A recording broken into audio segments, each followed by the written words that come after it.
जय Shri Ram. MJSU BA BEd 2 year exam 2026 अभी आपके बीएड 2 ईयर के एग्ज़ाम चल रहे हैं और ये अभी जो नेक्स्ट पेपर है वो लास्ट पेपर आपका रहेगा।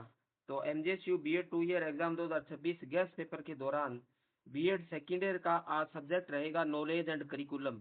यानी अभी नेक्स्ट जो पेपर है आपका इसी का यह नॉलेज एंड करिकुलम का एग्ज़ाम रहेगा। तो उसी का ये गेस्ट पेपर रहेगा। महत्वपूर्ण टॉपिक्स का चुनाव किया गया है। तो आप इन टॉपिक्स को पढ़िए ताकि एग्जाम में आपके अच्छे अंक आ सके। MGSU B Ed 2 year exam 2026 B Ed 2 year guess paper subject जो रहेगा वो है नॉलेज एंड करिकुलम। यानी आपका जो लास्ट पेपर है वो नॉलेज एंड करिकुलम का ही है।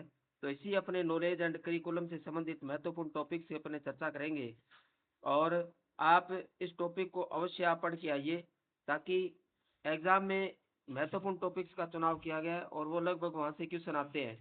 तो इसलिए इन टॉपिक्स को पढ़ के आना है। पहले वाले टॉपिक पे चलते हैं अपने। ज्ञान प्राप्ति के मुख्य स्रोत। यानी ज्ञान प्राप्ति के मुख्य स्रोत अपने को पढ़ने हैं और अनुशासनिक ज्ञान क्या है। यानी अनुशासनिक ज्ञान को भी पढ़ना है। इसमें टिप्पणी लिखने के लिए बोला जा सकता है। इस पे टिप्पणी भी लिखने के लिए बोला जा सकता है और वैसे क्वेश्चन भी सामान्य जानकारी के लिए भी पूछा जा सकता है। विज्ञान क्या है तो इसको आपको समझाना पड़ेगा विज्ञान है क्या। तो ये दोनों टॉपिक काफी महत्वपूर्ण है। ज्ञान प्राप्ति के मुख्य स्रोत और अनुशासनिक से ज्ञान क्या है, दोनों को अच्छी प्रकार से आप पढ़े, एग्जाम में पूछे जा सकते हैं। इसलिए ये काफी महत्वपूर्ण टॉपिक है। दूसरे वाले टॉपिक पे अपने चलते हैं। टॉपिक दूसरा, शिक्षा और सार्वभौमिकता के मध्य अंतर संबंध। यानी शिक्षा और सार्वभौमिकता के मध्य आपको अंतर संबंध पढ़ना है और इसके साथ पाठ्यचर्या निर्माण में अध्यापक की भूमिका।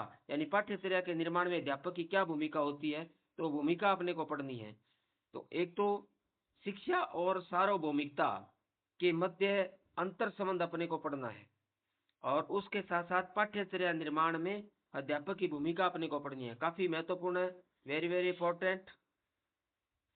तो आपको इन टॉपिक को अवश्य पढ़ें आप। एग्जाम में यहाँ से क्वेश्चन आ सकता है। पेपर के पार्ट ए में भी क्वेश्चन छोटे वाले भी पूछे जा सकते हैं, बी पार्ट में पूछे जा सकते हैं और बड़े क्वेश्चन सी पार्ट से भी पूछे जा सकते हैं। तो इसलिए काफी महत्वपूर्ण है, इन टॉपिक्स को अपने को पढ़ना है। आगे तीसरे वाले टॉपिक पे अपने चलते हैं। टॉपिक तीसरा, पाठ्यक्रम निर्माण के सिद्धांत। यानी पाठ्यक्रम निर्माण के सिद्धांत पढ़ने हैं और पीएससीएस पर टिप्पणी अपने को पढ़नी है। तो पाठ्यक्रम निर्माण के सिद्धांत पढ़िए और पीएससीएस पर टिप्पणी लिखने के लिए बोला जा सकता है। तो पीएससीएस भी अपने को क्या पढ़ना है। तो ये भी काफी महत्वपूर्ण है। पाठ्यक्रम निर्माण के सिद्धांत भी महत्वपूर्ण है, तो ये भी अपने को पढ़ने हैं और पीएससीएस भी अपने को पढ़ना है। ये इससे भी क्या है, ए पार्ट और बी पार्ट और सी पार्ट तीनों के क्वेश्चन यहाँ पूछे जा सकते हैं। तो इसलिए अपने को ये टॉपिक अच्छी प्रकार से पढ़ लेना है। अब टॉपिक नंबर 4 पे चलते हैं अपने। अगला चौथा टॉपिक है, ध्यान दीजिए, राष्ट्रीय पाठ्यक्रम 2005 के महत्व। यानी राष्ट्रीय पाठ्यक्रम 2005 के महत्व पढ़ना है अपने को और स्थानीय ज्ञान और सार्वभौमिकता ज्ञान क्या है ये अपने को पढ़ना है। तो राष्ट्रीय पाठ्यक्रम 2005 पढ़िए और स्थानीय ज्ञान और सार्वभौमिक ज्ञान क्या है ये अपने को पढ़ना है। तो ये भी क्या है, काफी महत्वपूर्ण है, एग्जाम में पूछे जा सकते हैं। राष्ट्रीय पाठ्यक्रम 2005 के महत्व अपने को पढ़ने हैं और स्थानीय ज्ञान और सार्वभौमिक ज्ञान क्या है ये भी अपने को पढ़ना है। ये भी इंपॉर्टेंट है। यहाँ से भी छोटे वाले क्वेश्चन, ए पार्ट के भी क्वेश्चन पूछे जा सकते हैं, बी के भी पूछे जा सकते हैं और सी पार्ट के भी पूछे जा सकते हैं। तीनों के यहाँ से क्वेश्चन पूछे जा सकते हैं। तो अपने को ये टॉपिक भी अच्छी प्रकार से पढ़ना है। आगे वाला नेक्स्ट टॉपिक अपना आता है वो है पांचवा टॉपिक, ज्ञान की प्रकृति व वर्तमान माध्यमिक स्तर के पाठ्यक्रम के गुण व दोष। यानी ज्ञान की प्रकृति अपने को पढ़ना है और वर्तमान माध्यमिक स्तर के पाठ्यक्रम के गुण दोष अपने को पढ़ने हैं। तो ये भी काफी महत्वपूर्ण एग्जाम में पूछा जा सकता है। ज्ञान की प्रकृति पढ़िए, वर्तमान माध्यमिक स्तर पर पाठ्यक्रम के गुण और दोष भी अपने को पढ़ने हैं। तो ये भी महत्वपूर्ण टॉपिक है। इससे भी क्या है, क्वेश्चन पेपर के पार्ट ए में भी क्वेश्चन पूछे जा सकते हैं, बी में भी पूछे जा सकते हैं और सी में भी पूछे जा सकते हैं। तो इसलिए महत्वपूर्ण टॉपिक है, इसको भी आप पढ़ लीजिए, एग्जाम में क्वेश्चन यहाँ से आ सकता है। आगे नेक्स्ट वाले टॉपिक पे अपने चलते हैं। नेक्स्ट वाला टॉपिक है 6, छठे टॉपिक पे। छठे टॉपिक पे आप देखिए, राष्ट्रीय पाठ्यचर्या का संप्रत्यय, यानी राष्ट्रीय पाठ्यचर्या का संप्रत्यय पढ़ना है अपने को, और भारत में पाठ्यचर्या सुधार हेतु सुझाव दीजिए। तो भारत में पाठ्यचर्या सुधार हेतु सुझाव पढ़ना है अपने को। तो ये दोनों अपने को पढ़ना है, क्या, राष्ट्रीय पाठ्यचर्या का संप्रत्यय और भारत में पाठ्यचर्या सुधार के सुझाव, ये दोनों पढ़ने हैं, काफी महत्वपूर्ण है। ये भी यहाँ से भी क्या है, क्वेश्चन पेपर में पार्ट ए और पार्ट बी और पार्ट सी तीनों में क्वेश्चन पूछे जा सकते हैं। तो ये भी काफी महत्वपूर्ण टॉपिक, अच्छी प्रकार से पढ़ लीजिए, ताकि यदि यहाँ से कोई क्वेश्चन आता है तो हमारा क्वेश्चन छूटे ना और हम क्वेश्चन करके आए और अधिक से अधिक अंक प्राप्त करें। आगे वाला नेक्स्ट जो आता है वो आता है 7वां, क्वेश्चन नंबर 7।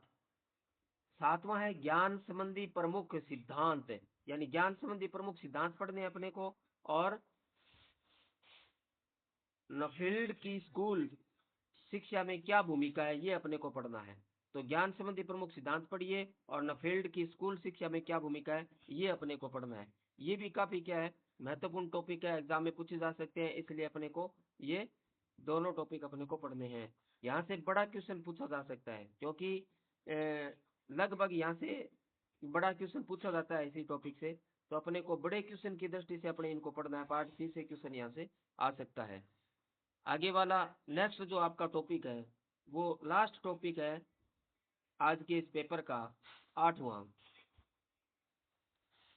8वां टॉपिक ध्यान से देखिए, पाठ्यचर्या क्या है, पाठ्यचर्या के प्रमुख आधार व पाठ्यचर्या परिवर्तन को प्रभावित करने वाले कारक। यानी पाठ्यचर्या क्या है, इस पे आपसे पूछा जा सकता है, समझाना है इसको, और पाठ्यचर्या के प्रमुख आधार पूछे जा सकते हैं और पाठ्यचर्या परिवर्तन को प्रभावित करने वाले कारक पूछे जा सकते हैं। तो यहाँ से भी लगभग सी पार्ट का क्वेश्चन आता है, बड़े वाला क्वेश्चन यहाँ से निकलता है। बी पार्ट में भी आ सकता है, बी पार्ट में पूछ लेते हैं। तो इसलिए अपने को दोनों दृष्टि से इनको पढ़ना है, काफी महत्वपूर्ण टॉपिक है, वेरी वेरी इंपॉर्टेंट है, लगभग क्वेश्चन यहाँ से निकलता है। तो पाठ्यचर्या क्या है, पाठ्यचर्या के प्रमुख आधार पढ़ लीजिए और पाठ्यचर्या परिवर्तन को प्रभावित करने वाले कारक पढ़ लीजिए। तो ये बड़ा क्वेश्चन भी आ सकता है और इससे छोटा क्वेश्चन भी पूछा जा सकता है। इसी के साथ आज का गेस्ट पेपर का आपका मुख्य टॉपिक है वो कंप्लीट हुए। आप इन टॉपिक्स को पढ़ के आएंगे तो एग्जाम में आपके अच्छे मार्क्स के लिए आप तैयार हो सकते हैं। तो इसलिए इन टॉपिक्स को आप पढ़िए। एग्जाम के लिए सभी को बेस्ट ऑफ लक। ये आपका लास्ट एग्जाम है। इस लास्ट एग्जाम के साथ मैं आपको डिग्री की भी बहुत बहुत शुभकामनाएं देता हूं कि आपके अच्छे मार्क्स आए और अच्छे मार्क्स से आप डिग्री लेकर के जा रहे हैं आप। और इसके बाद आगे आपका जो मेन लक्ष्य है उस लक्ष्य के प्रति आप यहाँ से ये पेपर देने के बाद आपको लगना है उस लक्ष्य के प्रति कि अपने को वो लक्ष्य हासिल करना है जो आप लेकर के चले थे जिस दिन आपने बीएड में प्रवेश लिया था। तो उसी लक्ष्य को साकार करना है और उसी लक्ष्य को साकार करने के लिए अपने को एक आत्मविश्वास के साथ जहाँ से भी आप जो भी किताब से आप पढ़ें, जिस क्लास को आप ज्वाइन करें या जिस स्रोत से आप पढ़ रहे हैं, उसमें सबसे पहला हमारा काम होता है कि उसमें हमारा पहले विश्वास होना चाहिए। जब तक हम विश्वास नहीं करेंगे, आत्मविश्वास के साथ नहीं पढ़ेंगे, तो आप दुनिया में कहीं से भी चले जाना और कोई सी किताब ले आना, आप कभी भी वहां से कुछ प्राप्त नहीं कर पाएंगे। और इसीलिए अपना सबसे पहला काम है कि आप जो भी किताब पढ़ें, जिस भी क्लास को लगाएं, जिससे आप पढ़ रहे हैं, उसमें हमारा आत्मविश्वास होना अति आवश्यक है। और ये साइकोलॉजिक फैक्ट है। और जब तक आत्मविश्वास नहीं होगा तो वहां से आप अच्छा प्राप्त नहीं कर पाएंगे।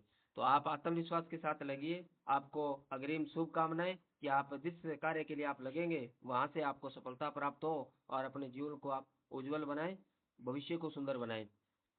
इसके अलावा अभी साइकोलॉजी का पूरे सिलेबस की क्लासें चल रही हैं, जो मनोविज्ञान स्मार्ट स्टडी के नाम से क्लासें चल रही है अपनी, और अब तक 16 क्लासें हैं वो अपने यहाँ पे अपलोड कर दी गई है। और कंटिन्यू जो आपका सिलेबस है रीट का और सेकंड ग्रेड का और फर्स्ट ग्रेड का, तो तमाम टॉपिक है, उन टॉपिक्स को समाहित करते हुए सारी क्लासेस वहाँ पे अपने डाली जा रही है।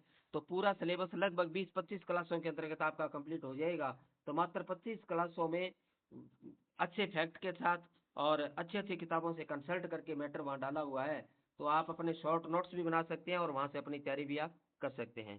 तो यदि किसी ने चैनल को सब्सक्राइब नहीं किया तो सब्सक्राइब कर लीजिए, बेल आइकन को दबा लीजिए ताकि नए आने वाले वीडियो का नोटिफिकेशन आपको मिल सके और जो अन्य जानकारियाँ हैं वो भी आप समय उसका फायदा आप उठा सकें। एक बार फिर एग्जाम के लिए बहुत बहुत शुभकामनाएं। आपका एग्जाम अच्छा हो। धन्यवाद। जय श्री राम।